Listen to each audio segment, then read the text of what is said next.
Hello, everyone. Thanks for stopping by.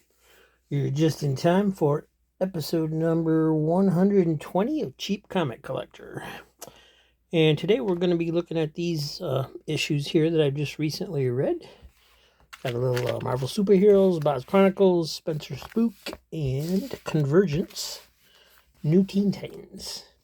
So, New Teen Titans, the Convergence, was a kind of a fun little visit to the past, because I always enjoyed the New Teen Titans as done by Marv Wolfman and George Perez. Marv Wolfman was the writer. Nicholas Scott was the pencilers, and Mark Beering. Focus. Mark Beering was the inker. There we go. So they're trapped under the dome, like everybody else. And Wonder Girl's missing her husband. And Starfire's going a little stir crazy and wants to basically kill bad guys, and Nightwing won't let her. And so they get a little upset. And then the challenge comes down right off the bat. And so they have to fight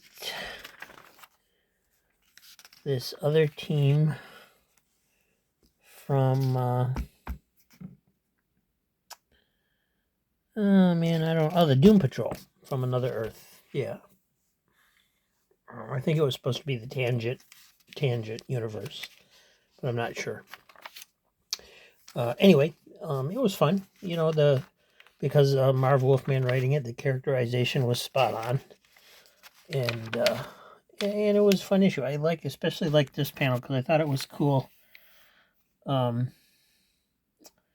It done really well, but I also enjoyed seeing Beast Boy become pterodactyl or changeling, as I don't remember what they were calling him in this issue, but that was fun. I like that. The panel right there was my favorite. And so they battle one of the people from the other team secretly meets with Nightwing to try and figure things out so they don't have to kill each other. And but her mother goes ahead with their plans to attack. They kidnap Cyborg because of the promethium that powers his robotics is something they need to fuel their way back to their universe, basically. The second issue wasn't quite as good. I guess it was okay. There was nothing new. It was just they're still battling. They all still have the exact same problems they did the issue before, and so it was all right. But it just seemed like it was kind of phoned in. It was a lot of battling, a lot of battle, without anything getting anywhere. So basically, they kind of come to an understanding, and then the earthquake happens, and everybody's good. So yeah, it was good. I enjoyed it just because it was New Teen Titans written by Marv Wolfman, the original New Teen Titans.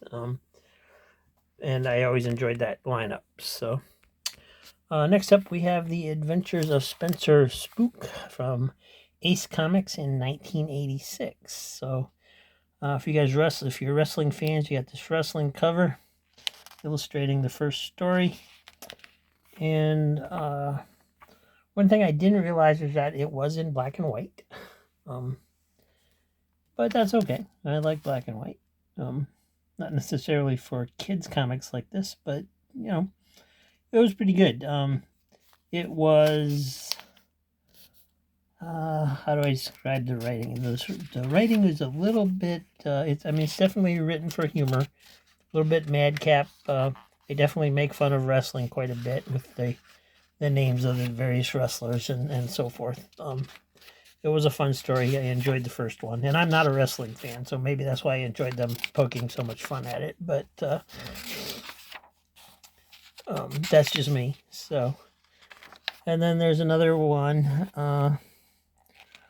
where Spencer, even though he looks completely different in this one than he did in the first one. Let's see, foils bank robbers. And nobody wants to believe him that these people are going to rob the bank, so he has to foil them himself. And then the last story was actually reprinted from Giggle Comics number 66 back in 1949, and it's got art by Jack Bradbury, who most Disney Comics fans will recognize that name, although he did work on a lot of other stuff as well, obviously. And actually, the second story was illustrated by Ken Hultgren, who is also a Disney Comics pro. So I don't know, that second one might be a reprint also, since it was done by him. I'm not sure. But anyway, in this one that it's reprinted from, it's got the same backup characters kind of as the first one. So that's interesting, since this was written in 46 and the first story was written in 1980s, 40 years later. But anyway, he's getting complaints. The head ghost is getting complaints because Spencer's not polite. The ghosts aren't polite. And so they're upsetting their people that they're haunting because they're not polite. And so he sends this other ghost to show them how to be polite. And he's polite, but he's mean. So they end up liking Spencer after all and wanting him to stay. So interesting. I'd never read Spencer Spook before. I always kind of assumed he was like a Casper ripoff. But he's not. And the fact of the matter is, he probably was around before Casper.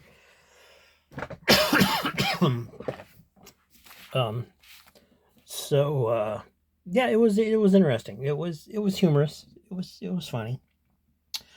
And then we have the Bozz Chronicles, number 1 from 1985, Marvel's Epic Comics. This series didn't last very long. I think it only had like 8 or 9 issues, something like that. The writer was David Michelini. Artist was Brett Blevins. And I really enjoyed this. This was good. This was, it's for mature readers.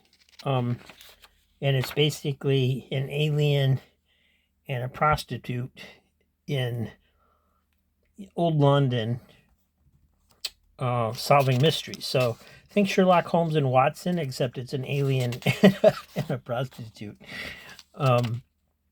So mature content, but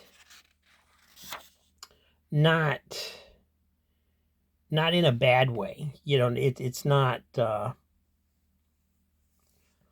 what do I want to say? There's no swearing, there's no crudeness, there's no crassness to it. It's just mature content. It's genuinely mature content and not the warnings you get for just bad writing, So this was really good. I really enjoyed this. They basically take on a secret society that has a secret to immortality, where they can come back from the dead. There is a little bit of nudity. That's all there is right there. And it was a good story. I enjoyed it. I want to read more. So I don't quite know why this wasn't successful. I guess being as back in the 80s, maybe it was a little bit before its time, but this was good. I wouldn't mind seeing a TV series or something of this. And then Marvel Superheroes, number 26 from 1970. So we have reprints. It's all reprints. I don't know exactly when they're reprinted from, because this was before they started listing that in their magazines. You got an Incredible Hulk story, which I believe was from Tales to Astonish. I don't think it was the Incredible Hulk yet, just based on this blurb right here saying, like last issue or our previous issue was Tales to Astonish 66. So I believe it was before the Incredible Hulk had his own series. It's written by Stan Lee, art by Steve Ditko, ink by Frank Gray. Script by Stan Lee, who created the Hulk, art by Steve Ditko, who adopted the Hulk, inking by Frank Gray, who fears the Hulk, and lettering by Art Simek, who looks like the Hulk. Artie Simek, he just gets no respect. So anyway, the Hulk takes on some tanks that are after him. The army's after him. They've sent some tanks. And he just pulls up the road and flips them over. And, when they surround him, he uses one clap of his hands to take them all out. And very powerful, that Hulk, yeah. So he leaps away and goes into the desert and falls asleep and becomes a Bruce Banner and gets captured by these banditos. And so on for that. And they hold him for ransom. So the army sends Glenn Talbot to go and get him, Bruce Banner. Not, they don't know he's the Hulk. So, and then they end up, when they're trying to get away, they end up falling into this cliff, and that's the end of the story. So, pretty sure it's just a short story from Tales to Astonish, and obviously he's going to turn into the Hulk and save him. But anyway, then we have an X-Men reprint, The Return of the Blob. And this one was written with the spellbinding skill of Stan Lee, drawn with all the titanic talent of Jack Kirby, inked with all the vibrant verve of Chick Stone, and lettered with all the words spelled right by Artie Simek. So I thought this was an odd first panel, because you're looking at it and you're like, what? Why are we looking at a picture frame, and why does Magneto look like he was drawn by Fred Hembeck? And, it's just odd. But that's not a picture frame. That's actually a camera lens. It's actually the first panel, and they just had their picture taken because they had graduated. So they graduated. Professor X is moving on, telling them they're on their own. He puts Cyclops in charge. Meanwhile, the Brotherhood of Evil Mutants mastermind keeps hitting on Scarlet Witch. She keeps telling him what a jerk he is. And, Magneto and the Toad are there. And Cyclops is put in charge. And meanwhile, they all go out to celebrate, except for Scott, because he's got to sit there in case an alarm goes off. So, and then the Brotherhood of Evil Mutants go to recruit the Blob from the circus that he's at. And apparently this isn't the Blob's first appearance, because it was called The Return of the Blob. So, but he has no memory of who he was. And so in the ensuing fight, he gets hit in the head and remembers who he was and that he hates the X-Men, which somehow manages to trigger off the alarms. And Scott says it can only mean one thing: his memory is returned and he's joined the evil mutants. Now, how it's supposed to know that, I don't know. But meanwhile, the others are hanging out at a coffee house, and the Beast, because of his enormous feat, is basically kind of elected leader, the new leader of the Beatniks, and they got him here. They're hauling him around on their shoulders, and they're painting his feet, and he just wants to get out of there. So when the alarm comes in, the call comes in, he just gets the heck out of there. And pretty funny stuff, actually. It's very it's pretty humorous, actually, for Stan Lee in the beginning of the X-Men, considering how serious they got later with the new X-Men. It's definitely is written in a humorous vein a little bit. So anyway, and some silliness ensues. Magneto shoots torpedoes at them through the air. And for some reason, Magneto thinks a good strategy to keep the Angel away is to circle himself with torpedoes. I don't know why he would think that, but that's what happens. And yeah, so they fight. Magneto torpedoes the X-Men when they're all standing together with the Blob, and the Blob gets hit. So the Blob goes back to the circus because he hates everybody and just is tired of all of their battling and so on and so forth. And the Brotherhood of Evil Mutants escapes once again, and then the X-Men are left to walk back into town because their helicopter got destroyed. So then we have Daredevil, the Fellowship of Fear. And again, I don't know which issue this is. I could look it up, but I didn't. It's written with the fabulous, flawless fantasy of Stan Lee, illustrated in the magnificent modern manner of Wally Wood, and lettered in the screamingly sophisticated style of Sam Rosen. So you got Stan Lee, Wally Wood, Jack Kirby, and Steve Ditko, all in the same issue. I mean, what a deal, man. I usually stay away from these because I know they're reprints, but considering that I'll probably never have the originals with my price point, I mean, these are just, to get all of that in one issue, and I paid like around $1 for it, is just unbelievable. I mean, it was beat up a little bit. I had to tape the spine with archival tape to keep it together, but what a great issue. Just what a deal. So anyway, Daredevil, he's still in his yellow costume, so it must have been pretty early. And I think this appears to be the first appearance of Mr. Fear. He's got the eel and the ox working for him. They're pretending to make a movie, but actually they're robbing a bank. And then Mr. Fear shows up, and Daredevil gets scared and runs away because of Mr. Fear's gas pellets. And a lot of interaction between Daredevil and Karen Page and Foggy Nelson.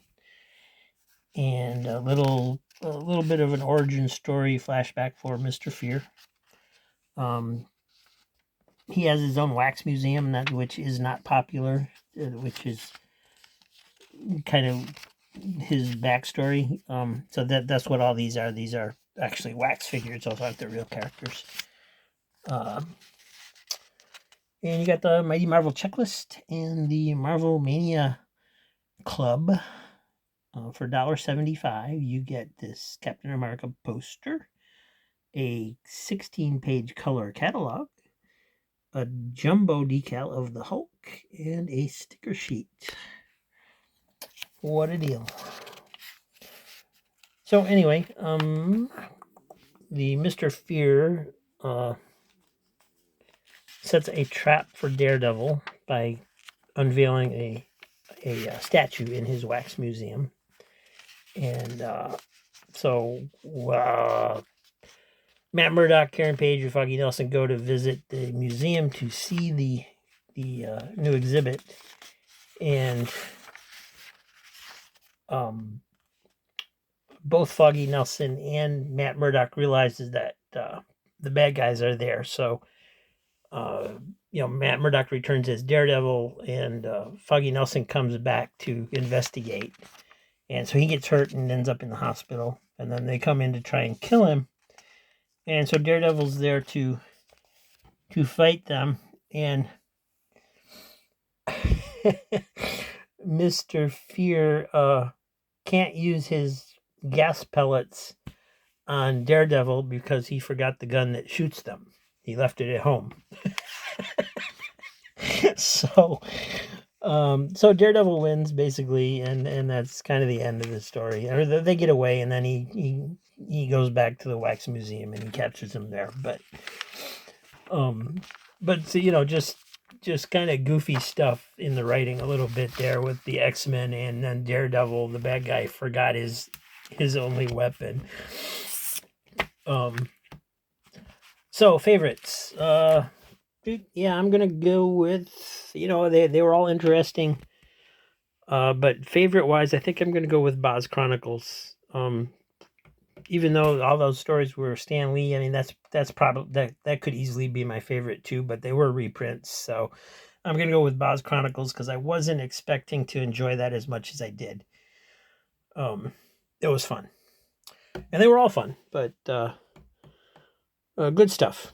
Good stuff. It seems like I'm running where I either like everything I'm reading or I dislike everything I'm reading. I don't seem to be getting much of a mix lately when I pick out which ones I'm going to read. So I don't know if that's just the way I'm feeling at the time, or if it's genuine. So it seems to be running that way. So anyway, thanks for watching. Please like and subscribe. Tomorrow we'll be back with the finale of the Comics Den garage sale pickups. I think we got like 59 issues to go through yet, something like that. And then we'll be back after that with another one of these episodes where I'm reading stuff. And thanks for watching. Have a great day. Hope you're all doing well.